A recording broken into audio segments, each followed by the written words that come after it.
They are always looking for medication somewhere else. Yes. As much as our members of parliament or our political elites go to East to seek treatment, like Nairobi, Kampala, Egypt, Khartoum. and such kind of things. The members of parliament from those countries too are also moving to other part of the world, to go and seek medical treatment. Welcome to Jimosi podcast.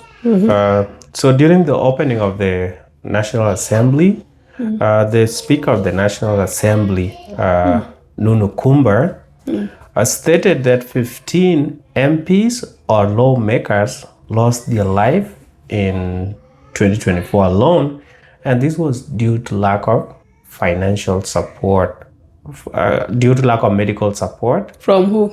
From the government, right? And what she did is to ask the Ministry of Finance to pay the unpaid allowance and medical support if requested in the future, so that to avoid this unnecessary death.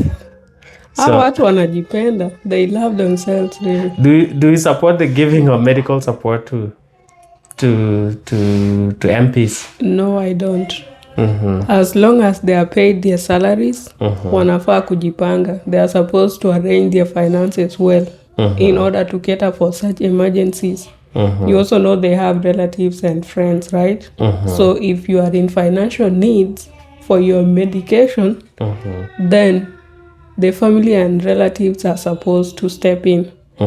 But comparing like only 15 MPs to a larger population, how many people we've lost. We've currently been battling cases like cholera, and it has led to death of hundreds of people simply because of poor sanitation. We don't have good garbage collection rules, and also the health facilities are not well maintained. So hata mtu akilazwa, they'll eventually die, right? So MPs are not any special than the citizens themselves. If you are receiving your salary, it's up to you kujipanga nayo. We have soldiers who are also dying, some committing suicide because of lack of salaries.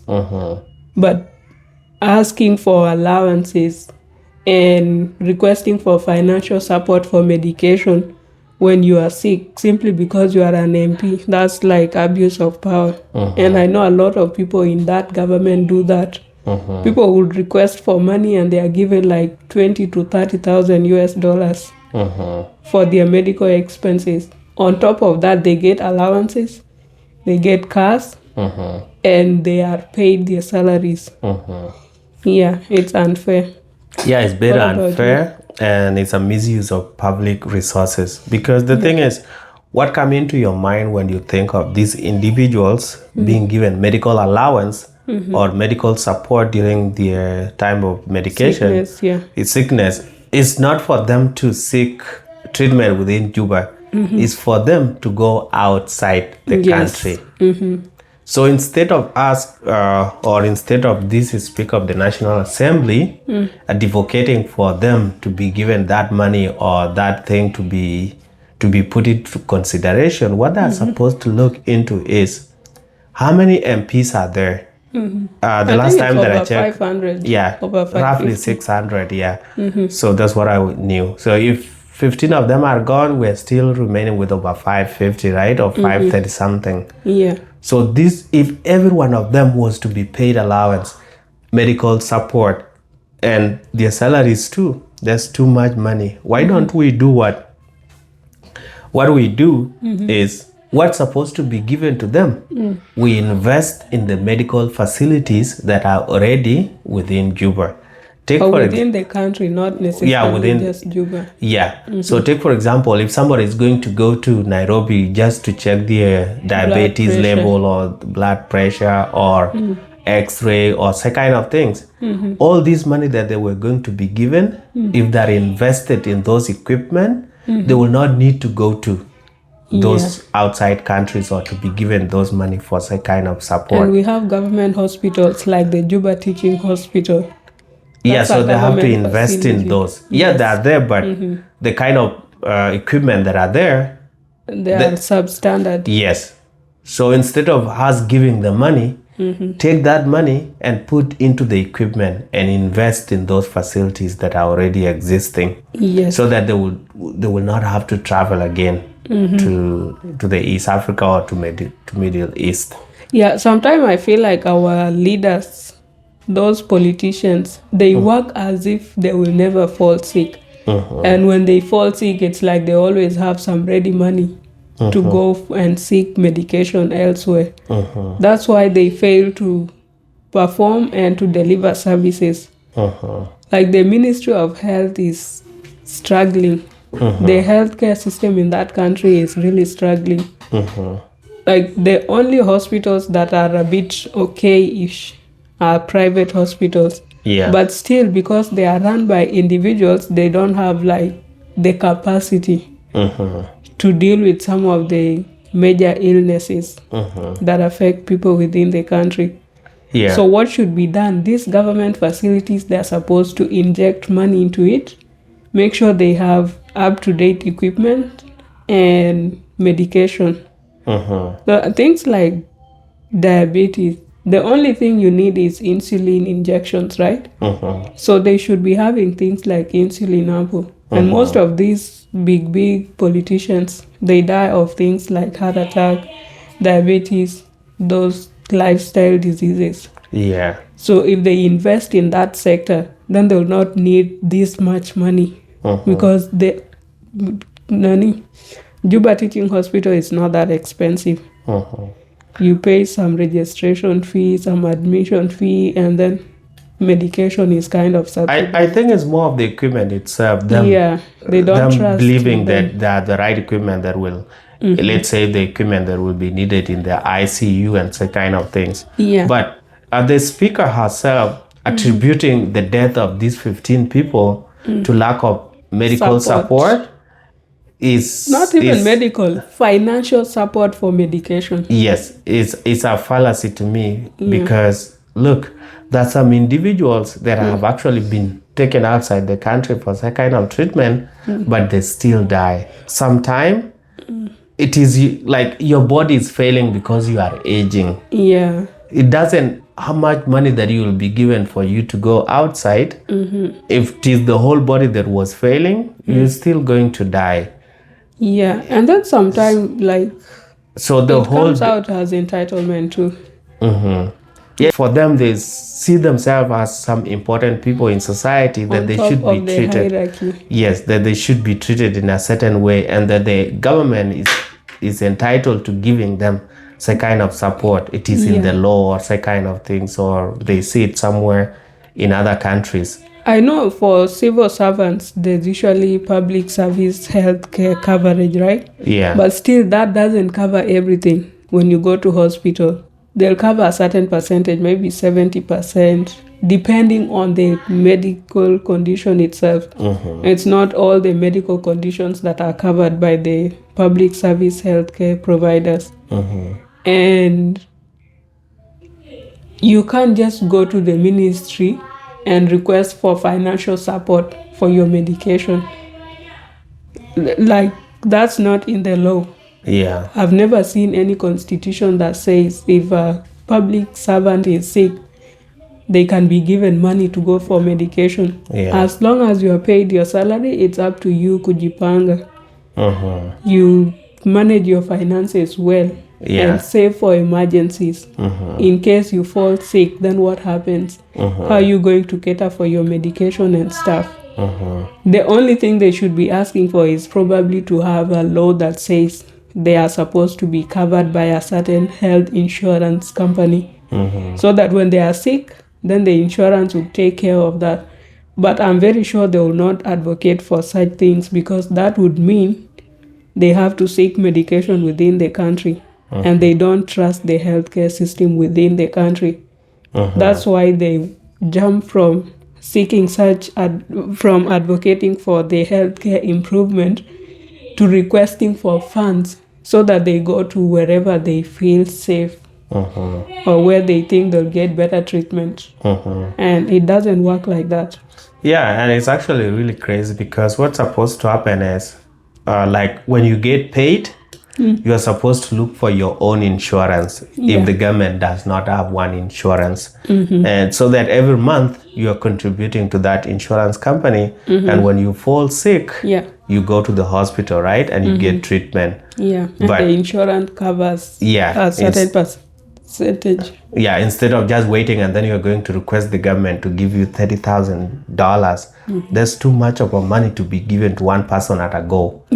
And insurance companies are there for that reason. You put a small thing into the insurance. When that time comes, when you really need financial help for medical purposes, they take care of your bills. But then again, you know, these things of African, they are always looking for medication somewhere else. As much as our members of parliaments or our political elites go to East Africa to seek treatment, like Nairobi, Kampala, Egypt, and that kind of things. The members of parliament from those countries too are also moving to other part of the world to go and seek. World. To London, go and seek. Germany. To go and seek medical treatment. So as much as you think what you are going for is the best, we should all sit down and invest in our medical facilities so that we don't have to keep going to places where even other people are living it. Because when you go to Kenya, you'll see people going to UK, like Gachagua brother, he passed away in UK. And it was a Kenyan politician. He did not go to Nairobi Hospital or Kenyatta National Hospital. He had to move somewhere else. Also Buhari, the ex-president of Nigeria, he died in London, I think last week or like this month. So he also went somewhere else, and a lot of other people go to India. And when South Sudan right now, we have the independence for how long? We have been independent for over 14 years, right? So those 14 years, there were some of South Sudanese that were working somewhere else outside the country. And some of them have actually decided to go back to to South Sudan. So those people have knowledge. If we don't trust those that we have educated with our education system, then we have the expatriate that have come back to the country with the right knowledge. What we're supposed to do is put in the right facility. Like, take for example, if we need the best lab so that people know what you are sick of before doctors started guessing about your sickness, right? So that, let's say we have a national lab where people go and all the kind of reagents, all the materials and the equipment needed to do the best are available. And that the lab is also open 24/7. Because you've seen a lot of people, including artists, dying because of blood transfusion. Someone needs blood and then all the labs are closed up to around 9 a.m. By the time you go to do blood work and donate blood, the person has already died. And maybe we should also need to do some open campaign where we are supposed to talk to the public to do the blood donation so that we don't have to look for blood when people are actually in need of it. Because there are people that are willing to donate. It's just like to put it the right way and then people donate. But again, there's usually Red Cross. They usually run that campaign with other artists. I've seen, I think, John Frog, Ali Joma, and also Single D. Running those campaigns and going to donate blood. So those ones should be there. And then also maybe the storage facility, because blood bank, so if we don't have enough, like a reliable supply of electricity, then when these items are left with no supplies of power shortage, the blood is going to go bad, and we'll need people to donate again. So it need good power supply, reliable one that is there 24/7, and to encourage to create the awareness to the public so that they come out and donate blood. So that instead of, do you know anybody that has blood group O, A, B? You can collect it now, put it blood group O, and there will always be blood in the bank. in the blood bank so that can be easily used. Yeah, and But- then if families need any blood for blood transfusion, they can even buy at a low price, right? Yeah, at a hospital Yes. price. Instead of calling all the family members Yeah. to come and see who will match and Because who they will not. might not match. Yeah. And some people might be underweight. Like sometimes you are not allowed to donate blood if you are underweight. Yes, 48 kgs and below. Or if you have underlying health conditions. Yeah. And you know our people don't do like general Medical. body checkup Yeah. every now and then. You only go to the hospital when you are sick. So Yeah, but with all these members of parliament that are over 500, do you think these people were elected or they were appointed by political parties? most of them were nominated. Yeah, it seems there were some who were elected a while back. And then when they were dividing states into 32, 10, all that, some ended up being nominated. Because we've not had any elections. Yeah. Yeah. For the last first 14 one that years. were elected, I think, was around 2010 or 2011. Yeah. Maybe. Like when it comes to South Sudan as a country, we have not have any election. Yeah. No, The but election that we said did, some time back that they were elected into the parliament. So I don't Yeah. know, was it with the referendum or which election? 'Cause No, it's because like when we were Arab, Southerners were also allowed to have their own parliament to rule represent themselves. Yeah, in the south, and few Okay. of them were going to the north. So there will be those that will go to the north, and the southern parliament that was based in Juba Yeah. also had members of parliament, and that was the 2010 election. Okay. But when we got independent in 2011, 11. we have not had any other elections. election. So we Yeah. just transitioned with some of them. And then when And the some were war... appointed or nominated. Yeah, so when war broke out, they set some deal here and there that they were going to increase these political parties to come with nominated members of parliament. Yeah. And these people, they don't owe us anything. We don't owe them anything too, because they don't actually represent us. Yeah. You might find that like almost 5 individuals are like from the same Family. or from the same same clan. That's not how people are represented. Yeah. And people have also moved. So these people, yeah. Some that's- of them don't even know their own constituencies and have It's- probably never gone to them. Some They are constituencies do not exist. So that's the Yeah. problem. No, they exist, but these people don't go. Like, if you talk of places like Jonglei, right? Yeah. There are those small bombers, payams, and all that. You have MPs that are representing those groups. But some of them, maybe people who grew up in East Africa, have never gone to their home village. They don't even know like which constituency they are representing. Like they have not gone there personally, but they know the name. And they are just staying in Juba. Yeah, it's crazy. And have you heard of any bill that has been presented to the parliament by any of these MPs? No. The only bill I know about is that National Security Bill, Yeah. which was passed into law. That I think it allowed the national security to arrest people. Without reason. Yeah. That was a They bad one. ended But up- this bill did not come from the parliament. Yeah. It came from the outside, which was the national security, of which I can put it, it's toward the executive arm of the government that came with it, but they let it pass through the national security. It was passed, I think, around 2024. They or forced something. people to pass it, which Yeah. was bad. And then Akolkor was championing it. Like we ended up suffering, being a victim. Yeah. There's even a video that was done by Paganamu saying that Akolkor is suffering the consequences of misuse of power.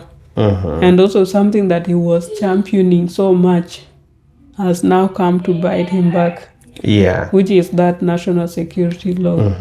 Yeah. So the MPs are supposed to make laws. They're supposed to draft some bills, present it, and then it's debated. If it is passed, it go to the president for the Assent. accent, and then that's it. But these people are not passed doing into literally law. nothing, Yeah. and they want us to give them medical support. They want us to pay them Where allowance. is that money going to come They are not from even in the first oversighting. place? They are not oversighting the executive. Then they are not doing literally nothing. They want to earn money for no work. Yeah, and the government itself is broke. So saying you need, if let's say 20 people, 20 MPs need financial support, and each of them is to be given like $20,000 for medical support. How much is that going to be? 20 times 20, 400,000. that's 400,000. Close to $500,000. Where are you going to get that when the government doesn't have sufficient funds to run government operations? We have soldiers and other civil servants whose salaries stay for years without being paid, or months. Is the same kind of grace going to be extended to them as well? Because they are civil servants. If someone needs, like a junior soldier, needs medical financial support, are they going to be allowed to get that kind of support? Or is it simply just for the members of parliament? If it's just for the members of parliament, then they are being entitled. Yeah. And they are also being discriminative because Yeah. they are not the only people working for the government. True. And most of them were not elected, like we said. Some of them were nominated. But a soldier that is carrying the gun, protecting that government that they want to eat from it, is not being given any medical support. Where's the logic there? So they have to sit down. They have like to look at the country itself. Where's the country going wrong? So that if the country is able to fix their things, yes, some kind of allowance might be allowed when they are doing their work. But when everything is in chaos and all you need is money, give me money, give us money, that's not how it works. You have to generate more money for you to ask for it. If the country is not generating any money, then what exactly are you asking? It's so like that other people are not paid? From loans. No. You get loans and then you come and give it to people to go and use for their own good, and then you end up with a loan and expenses that are unpaid. Yeah. It doesn't make... Kwanzaa, these people need to be reduced. A population of 12 million right now, or 13. It's not supposed to be represented by over so 500 people. Yeah. If places like the US, I don't think they have more than 500 MPs. Yeah. That big population. So why, let's say places like Kenya, their MPs are usually around 300 and something. And their population right now is over close to 60 million. Yeah. So if a country with 60 million has less MPs, then what are you doing with 500 MPs who are not doing anything in the country? They are not passing any laws. They are not keeping any ministries in check. They're not, literally, they're not working on anything. Yeah. They just want to earn money for no reason. Get sitting allowance and salary, and on top of that, you start asking for some favors here and there. No, you don't run a country like that. Yeah, it's crazy. Yeah, your finances are solely based on how you manage your things. Hizi vitu zingine zote ni kujipenda sana. Yeah. And then you find most of them are actually well off. People like Nunu Kumba. Compared to the society. Yes. They are very rich, and then on top of that, you still need the government to... You don't want to reach into your pocket to facilitate your things. And most of them have old children who are already working. They have connections. So medication ya mzazi wako cannot be that hard when you already have a job and you are like multiple of you with big careers that are ongoing. Yeah. Some households cannot even afford food, leave alone money for medical expenses. Ukigonjeka, you go to those government hospitals. Ukibahatika, you go back healthy. If not, story yako inaishia hapo and life continues.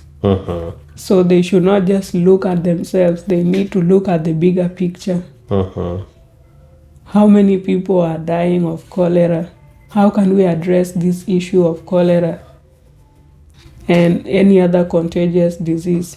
And then you fix the loopholes of corruption so that you have more money for the government to spend.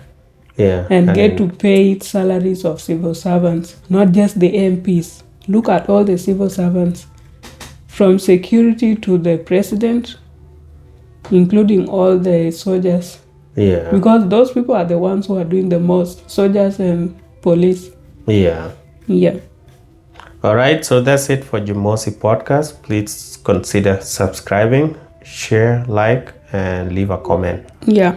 Do you agree with the MPs being given allowances, medical allowance, when they are sick, so that we don't lose more MPs, or what should be done?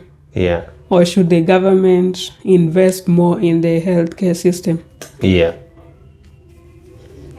Road to 1,000 subscribers. Consider subscribing if you're watching the video and haven't subscribed.